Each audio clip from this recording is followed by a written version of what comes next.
Wendy's going to show us work right here where we're going to see the impact of spatial sampling bias on machine learning predictions. Now, I don't want to spoil anything, Wendy. I'm not going to say anything else. Can I just say one more thing, though, one more statement? And that is spatial bias in sampling with sparse spatial data sets is ubiquitous. It's almost every sparsely sampled spatial data set has sampling bias. And so what Wendy's going to talk about is important for any spatial application. Okay, Wendy, go ahead, take it away. Thank you, Dr. Perch. Hi, I'm Wendy, and today I'm going to talk about the sampling bias in machine learning predictions. And nowadays, it seems everyone's talking about machine learning, but we all have to admit that it could be very dangerous if you use machine learning in the workflow without including all the spatial context among the data you're dealing with. So in this study, we integrate the impact from the sampling bias to machine learning prediction. Before I start, I want to provide a brief executive summary that the sampling bias is inevitable in the subsurface model sampling, mostly because all the well samples are driven by maximizing the profit and answering critical questions. We believe that the machine learning itself is not able to process the sampling bias so that's why we propose a spatial weighted tree model-based method to evaluate the sampling bias. And the proposed method is able to improve the prediction accuracy in the statistical expectation. And therefore, we recommend that we should check the sampling bias and also evaluate the impact before applying any machine learning method using the proposed workflow. And so in this presentation, we mostly focus on the application for the subsurface prediction. So for subsurface modeling, what our goal is to build the multivariate geological model that accurately characterize the actual reservoir, but we can only get access to the reservoir by the well samples that like well logs for measurement, and those well samples are usually more or less biased. So if you use the bias sample as a training input for the machine learning method, in the best case, we'll just reproduce the statistics from the sampling biased sampling data, not the actual reservoir. So therefore, what we're going to do is using the declustering method to weight the sample data and then implement it into a decision tree-based method. And we hope in this way we can mitigate the impact from sampling bias and get a relatively more accurate prediction result that honors the statistics from the truth model. So before I start, I want to first first introduce some ideas I mentioned just now with more details. So the first is the sampling bias sampling, which is inevitable, especially in oil and gas industry, because the technical constraint and also to maximize the profit. So the high quality region tend to have more wells, and the low quality region have less wells. So which means the representative sampling manner, like in statistics, doesn't really apply to our case here. So there are multiple ways to adjust the statistic to be a representative of the volume of interest, like using the geological judgment to divide the regions based on different quality and model them separately. But here we're going to use our model in our workflow is the declustering method. So there are several different declustering methods, like Midday mentioned earlier. She's mostly focused on the cell-based declustering, and the workflow here. So the big overall idea is to weigh the data based on the local sample density. And what I used here in our workflow is a polygonal declustering that first apply we first apply the mesh grade over area of interest, and then assign those grades to the closest data point to construct the polygon of each sample data. So the weight assigned to each data is proportional to the area of to the area of each polygon.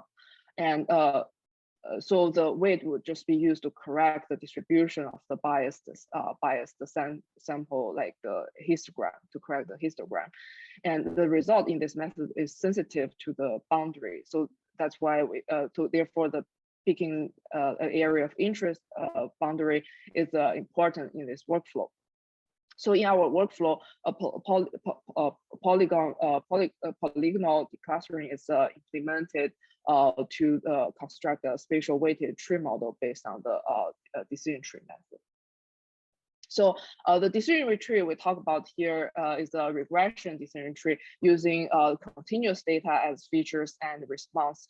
So here we show like one on the left here, we show one demonstration of that using porosity and brittleness as the features to predict the production. And it's split the feature space recursively at each time to maximize the prediction accuracy. So it iterate over all the combinations of the data at each region, and it split the subregions to maximize the reduction of the residual sum of squares. So the residual sum of square here is defined as the summation of the difference of the square between actual value and the estimated value.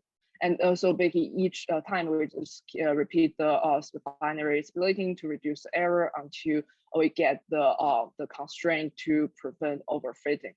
So in the end, the average value at each region will just use at the estimated value. So now I would start to talk about, show you the steps of this workflow. So we construct a synthetic geological model as a truth model for testing decision tree. We pick the 3 variables for the truth model, which are volumetric fraction of clay, porosity, and the total organic carbon, and the correlation between each of the among 3 variables honors actual data, the correlation from the log data that we obtained from the Midland Basin. And so here's the truth model map and the distribution of the 3 variables constructed based on the sequential Gaussian simulation. And we use this truth model as the testing data for the model. And then we sample the truth model randomly and reject the sample data at certain locations to create bias. So here's just one example of sampling bias samples for illustration. And the bias can be driven by different mechanisms. So here we investigate the bias driven by porosity or a volumetric fraction clay, respectively. And at the end of the day, we would create more dense samples at the better quality region. And then we use this bias sample as training data for the spatial weighted tree model. And so here we show 3 cases with different samples as example. So the left column here shows the weighted map of weight map of a corresponding sample implemented in the spatial weighted tree, and the middle column shows the prediction map of naive decision tree, which didn't include the impact from sample bias. And the right column here shows a prediction map from the spatial weighted tree model. So we choose 2 features to predict the response and use the decision tree for demonstration.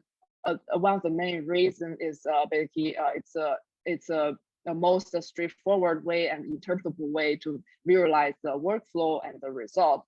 And in the spatial weighted tree map, the sample data is scaled by weights. So the larger scatter represents the larger weights, so you can see the impact of the response region. So here's the declustering weights implemented into the decision tree basically by the 2 steps here. One is assigning the bias training data before splitting, and also then apply the terminal nodes, apply to the terminal nodes when it calculates the mean. And the result between the so here we show like the result between the different models and for the representative sampling and the biased sampling, and we can see that almost no change to the result for the representative sampling data, and we can see the different color patterns for the biased sampling data. And so that we could see that the different sampling bias could impact the prediction result. So next step is to quantify the impact. So we iterate over 600 cases with different degree of bias based on either a volumetric fraction of clay or porosity, and plot the model error reduction conditional to the bias. So we define the bias by the expectation of the difference between the truth model and the sample. And we define the model error by the expectation of the difference between the truth model and the prediction values. So we plot the conditional expectation as a solid line in the left, and for the different degree of and we can see the changing for the different degree of bias. So basically, we separate the bias into different groups and calculate the average model error within each bias group. It's the same way, like we in a similar way we can get the P10 and P90 curve in the dashed line. So for the result, we could see that the most of cases, the model error reduction is positive, and the expectation conditional to bias is above 0, which means by declustering bias, it actually help improve the prediction accuracy. And as degree of bias increases, the improvement is more significant. So from this study, we answered 2 critical questions with respect to the machine learning prediction. So one is that the sampling bias is sampling bias result in input will cause the bias in the output, and with the novel use of the declustering weights, we can significantly mitigate the bias in the prediction and improve the accuracy. And therefore, we recommend that machine learning based on the spatial sparse data set, we should include a check for the sampling bias and also evaluate the impact on the machine learning model. And this workflow provides a candidate method to accomplish this goal for a decision tree, and it could potentially extend it to other ensemble tree methods like random forest or bagging, and also could be potentially improved to better declustering method, like as they mentioned earlier.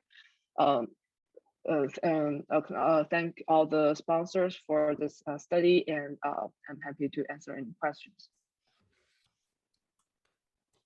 Thank you, Dr. Frisch. Hey, Wendy, thank you very much for your presentation. I appreciate it. You know, it's fascinating to me. I think the message everyone should take away from this: all spatial data is biased, and machine learning does not. It's smart, but it does not automatically correct for bias. Wendy, am I correct? Is that a good way to say it? Yeah, I totally agree.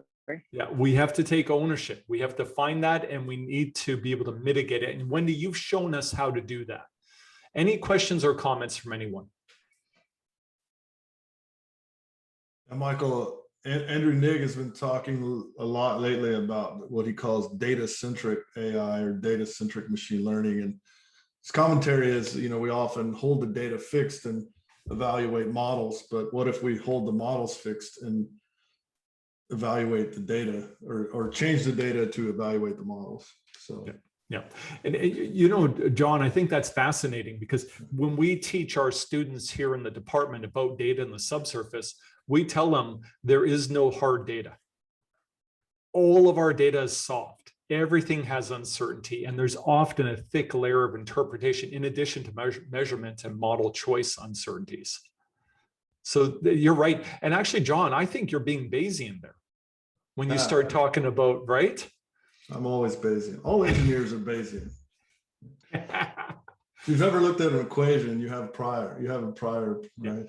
Yeah, you're right. It's always cooked in. even if it's not explicitly stated.